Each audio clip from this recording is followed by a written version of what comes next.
I learned a real lesson, obviously, when I was working with the homeless when I was very young. But even when I was in a probation officer, I was working in one of the largest, or the largest at the time, young offender institution in the UK, or in the Europe, but it's in the UK, called Feltham. I worked with a guy, and we worked really well, and he was just magic.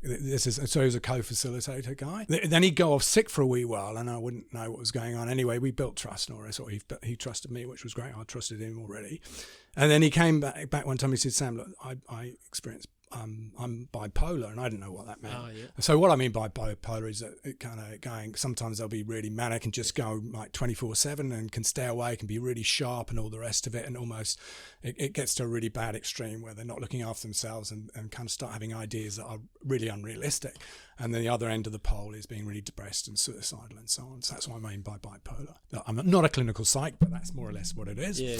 So he told me that, but obviously, those times we were really clicking together and going really well and fast and all the rest of it, we were both kind of quite high, and they're kind of really full of energy, and he was really indefatigable, and he'd be just so cool at what he did. And I really missed that creativity he had. And on the other hand, when he was off, it was often because he was really down and so on.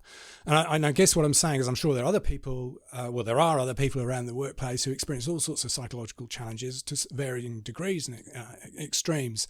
And in the workplace, I think sometimes, as you say, we're scared to recognise that. I think organisations are becoming more prepared to kind of face and engage with that, and realise that most of the time we operate fairly well, but there will be times perhaps when some people don't operate as well, and it's just kind of creating an environment where they can say, "Hey, look, it's one of those times when I'm not operating quite as well. Can I take some time off? Or this is what I need you to do to kind of make sure I operate more effectively."